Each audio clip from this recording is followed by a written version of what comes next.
Hi folks, welcome to the Prepared Homestead. This is Travis. Thank you all for stopping by to watch. Today I want to talk to you about something that's been leaked and come out in the news, or not in the news, but has just been leaked online in the last few days that I feel is extremely important. It's not Pelosi and Taiwan and China and Russia and all that other stuff or the Great Reset, but it is connected with, well, all of it, because as we have spoken of on this channel many times, I've told you, it's a big picture, folks. You can't just look at one thing and think that's one something that's going on. It all connects. It's all part of a big plan. And I'm telling you, this one's a pretty big one. And it's something that you folks need to wake up, realize, and maybe be a little bit concerned of. So we're going to talk about that. And I personally have only seen maybe a couple other people even speaking about this, which I don't know why, because I think this is a pretty big deal. Before I get going, our local meeting here, the one that I put on, is happening this month, August 21st. It's August 21st at 2 p.m. is when the meeting starts. We have the doors open around noon for you to come early and mingle and network, get to know each other. Food's provided. If you're interested in coming, certainly shoot me an email. If you already know where it's at because you've been there before, just show up. But that's August 21st, and I think we're working on ham radio stuff this month. But anyway, so there's something was leaked, and this is a print off of it, and this is from the FBI, and this is for internal use only, law enforcement sensitive. So this is something that would be sent to other law enforcement agencies, distributed to them. Being former law enforcement myself, I'm familiar with stuff like this. This is not typically meant to be seen by the public, but it's been leaked. This is quite interesting. I think there's a lot to be said here, and this connects with so much that's going on. And in the long run, it's definitely going to affect you and I, probably more than a lot of the other stuff that's happening. And we're not talking affecting your pocketbook, affecting your food supply. We're talking affecting your absolute freedom to exist and to believe the way that you believe. There has been a very overt, there's been a covert effort for years, but there has been an overt effort since at least the past presidential election. I saw so much come out very overtly during that whole time period that told me that we've kind of shifted gears. We're no longer, attacking or have basically the government doesn't have a war against conservatives secretively anymore. It's now an overt war against patriots, against the people that they know for a fact are going to be the people that's going to stand up for them, stand up against them. They're most likely to. And we saw things like tweets and statements being made after the past November elections that conservatives need to go to re-education camps. In fact, it was AOC Ocasio-Cortez that said that, and it's quite interesting that now she is starting to kind of rise her head as a potential darling for the 2024 presidential race. And I know that may sound absolutely absurd to most of you. She should, if on all accounts, it looks like she will be just barely old enough to take that seat. Even Fox News is saying that she is the best chance for Democrats. Fox News is saying that. And she was one of the ones that was saying, hey, we get to put all these Trump supporters, these conservatives and stuff in re-education camps. We've seen patterns in our military where they're trying to weed out extreme patriotism. How can you have extreme patriotism? That's like saying, oh, you have extreme love for God. That's bad. Your love for God is extreme, and we can't have extreme. Extreme isn't always a bad thing. We've seen the type of training that's gone on, that they've changed in military, different branches of the military, where they're trying to basically depatriotize, I guess is maybe a word you could use, or create a lot of military service member. And they've definitely done a pretty good job, from what I hear, of encouraging those that hold those true beliefs of individual liberty out of the military. So this has been a very much an ongoing effort. The DHS has issued all kinds of little bulletins and briefs on the dangers of extremism, patriotic extremism, and things of that nature in this country. And then now we have this bulletin from the FBI, and it is on, and I'm just going to show you that word right there that they don't like you saying, or they might, slap you on the wrist: violent extremism. On this bulletin, and like I said, I have seen things like this in the past, whether it be on the internet or just in my previous work in law enforcement, where they'll send out symbols, and many of you probably remember seeing stuff that was being spread around several years ago about symbolism that pedophiles use and stuff like that. Certainly they wouldn't be doing that nowadays. But anyways, this one here is quite interesting, and if you want this, now I will let you know what someone has done. You can tell by looking at the actual file. Someone has just taken a picture with their phone and posted this online. So this isn't a high quality. Blowing it up, it starts to get a little blurry. There's certain parts it's a little difficult to read, but you can see the highest resolution copy that I could find over at our tphnetwork.com website. You all should be over there. It's very much like a Facebook type of website, but it's something that's completely separate from all of that. It's absolutely free to join and free to be a member. No, we don't ask for any kind of money or anything like that. I pay and absorb all the costs of the website, and there's over 6,000 people over there, and they're sharing all kinds of stuff, not just prepping and homesteading, just a little bit of everything. You can just share recipes, talk about what your family did, all that kind of stuff. And it's a good place for like-minded people to gather and talk. And there's also people are posting all these local events, local meetings, prepper meetings and stuff all over the country, and really all over the world. I mean, there's people in there in Europe, in the UK and stuff that are sharing local meetings of people to kind of get prepared for all the things that's going on. So I've already shared this over there on that if you want to get a copy of it. And it's very easy to sign up. So there's my little shameless plug. I don't get anything out of it, so it's not like, you go sign up and I make money or anything. It's nothing like that.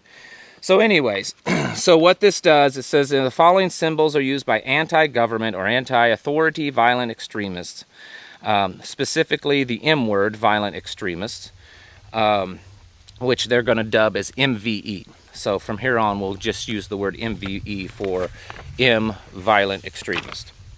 Symbols are often found on propaganda, online platforms, memes, merchandise, group local logos, flags, tattoos, uniforms, etc. Widespread use of symbols and quotes from American history, especially the Revolutionary War, exist within the MVE networks.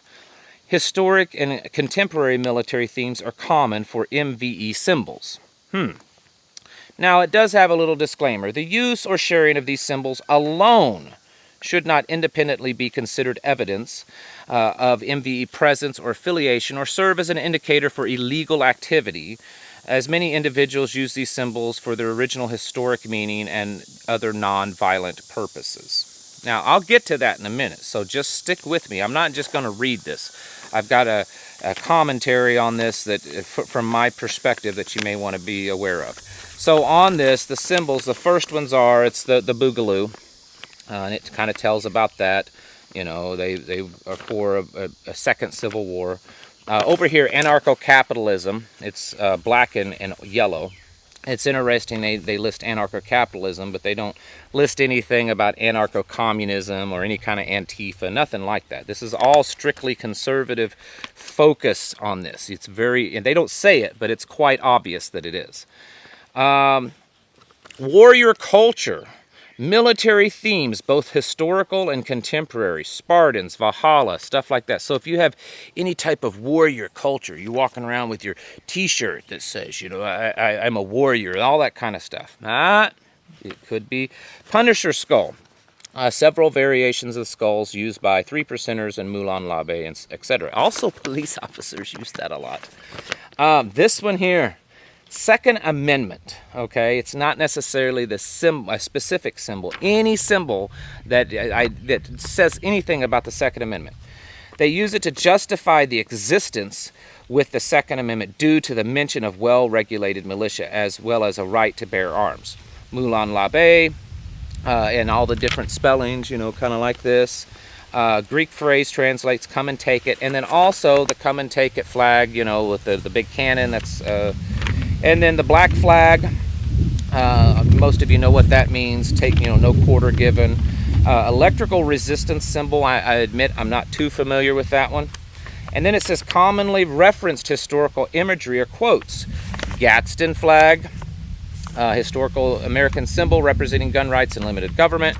The Tree of Liberty. Obviously, you know what the Tree of Liberty is.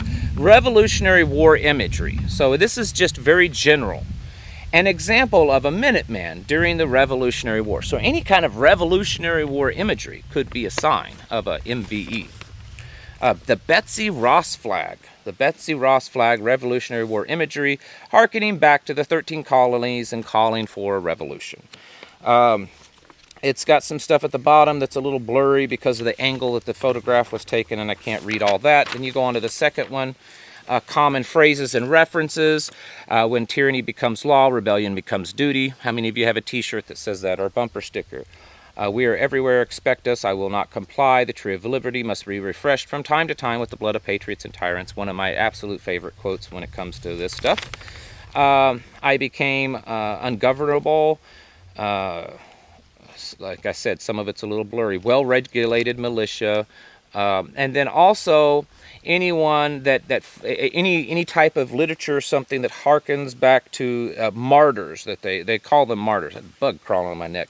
They call them martyrs. They're not martyrs. They're victims of a totalitarian government. People like Vicki Weaver and Randy Weaver and Ashley Babbitt, and it lists them. Symbols of MV networks, and then of course it has the 3%er image, the Lightfoot Militia, American Contingency Oath Keepers. And then it talks about specific events that they may reference, like Ruby Ridge, Waco, you know, that kind of stuff. And then it has a timeline down here at the bottom that's a little hard to read, which is apparently the progression of the violent extremists here in America. This is disturbing, and here's the reason why. I come from a law enforcement background, I can tell you that. And you can disagree and you can hate me for saying this, but not all law enforcement are the good guys, okay? There's way too many of them, and I got in early enough. I went through the academy in 1999, so I got in before the Patriot Act and things like that, so I kind of was there seeing at least some remnants of old school law enforcement. And then I saw this huge transition, all kinds of federal funding coming in and federal training and uniform training across the board, across the nation. And what a lot of that was, it really was conditioning the mind that you're no longer a public servant, but you're there for the interests of the elites, the interest of the government. In fact, I heard phrases like, you know, the better, you know, doing it for the better of your community or for the, you know, betterment of the country, you know, and things you have to do. Unfortunately, there are a lot of law enforcement nowadays that I wouldn't trust them as far as I can throw them. And that's not everybody. I have personal friends that are in law enforcement, and there are still some good ones. We kind of learned this with the whole crisis that's happened over the last 2 years, that just because someone's a registered nurse or a doctor doesn't mean that they're actually really smart and capable of thinking and questioning things. And many of them are just order takers. I've worked in hospitals in the past, and that's true. Some of them are brilliant. Some of them really understand science and medicine, and other ones, they just do what they're told. And it's the same way in law enforcement. So we have to remember that. So when law enforcement gets this, your local law enforcement, your state, county levels, there's going to be a lot of them that's just going to blindly and, you know, drooling and glaze over and say, oh, well, yeah, anyone that's got a "don't tread on me" flag is the bad guy. They're the bad guys, and they're going to treat you differently. And what it's doing, it's conditioning. It's conditioning the people that have the guns and the badges. It's conditioning the people that can actually take away legally in this country, have the legal authority to take away your rights, okay? They're the only ones. They're the only ones that have the legal authority. The politicians can pass laws, but the only one that has the legal authority to absolutely completely take away your rights, your rights to your life, the rights to your possessions, to your property, everything, is someone with a badge, okay? And so what they're doing is, just like in the military, how they're conditioning the military and the National Guard and the Reserve and the Army and the Marines and the Air Force and Navy and all the rest. They're conditioning them that patriots are bad. They're the enemy, because they're trying to hold on to this 250-year-old ideology. And what we're doing is we're trying to advance into some new era, and they're holding us back. And they have the potential to become violent to hold on to those traditions. And they're doing the same thing with law enforcement. And this is very dangerous, because there will come a day in this country, and that day may be coming much sooner than you think, where door-to-door things are happening, where they're taking away your property, where they're taking away your person, your body, to be confined in a cage and possibly even ending your life. This is quite a real possibility, and in this kind of literature being sent out there lets you know who they think the enemy is. I mean, they're not saying this kind of stuff about Antifa and BLM and all that kind of stuff. Why? Because they're not the enemy. Those people are going to follow orders. The people that use these symbols are more likely to stand up against this tyranny that's happening. You know, the Revolutionary War that they talk so badly about, it was only about 13% of the colonists that were in support of the Declaration of Independence and basically the secession from Great Britain. And there was only about 3% of the colonists that actually fought in that war, which is hence the phrase, the 3%ers, if you didn't know that. So they know that it's not a whole lot. They know that even here in America, with the millions and millions of gun owners, that really only a small few of them would actually potentially do anything. And it's the people that are out there that are putting their foot down, that are waving the banners and the flags and the t-shirts, and the people that are actually congregating meetings and going and trying to plan for their own survival. Those are the ones that they know are dangerous. Are there a small fraction of an element out there that actually would do criminal acts and do things? Yeah, sure, absolutely. But there's that in every segment of society. I mean, every religion has a small fringe to them that's capable and willing to do violent activities. But you can't paint a broad brush and say that everyone that waves the Gadsden flag is a terrorist. But that's what they're doing. That's the mental conditioning that they're trying to get through. And folks, what it means is that they view you as an enemy, okay? I mean, it's if you haven't figured that out yet, then you should have a real big, great awakening right now in this moment, that you are the enemy, and that they are conditioning the people that have the authority to take away your rights, your property, and your life, conditioning them to believe that you are the enemy. This is a very kind of scary, dark moment. That I think that we are crossing one more of those thresholds that we're crossing, that this is being conditioned on this blatant level.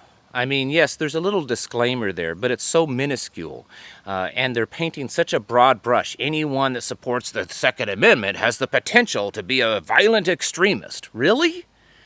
Anyone that flies the Betsy Ross flag has the potential to be a violent extremist. Wow. That's pretty extreme, just saying that. Folks, this is the world we're living in. This is why you need to get ready. You need to get ready mentally and physically, but very much spiritually. You need to work on forming together groups and building community and tribe, because this isn't going to go away anytime too soon. It's changing in a very rapid pace, and all the stuff that's happening, whether it's distraction or just momentum moving forward, it's all coming at us. And you better get ready, folks, because they are changing the world that you live in.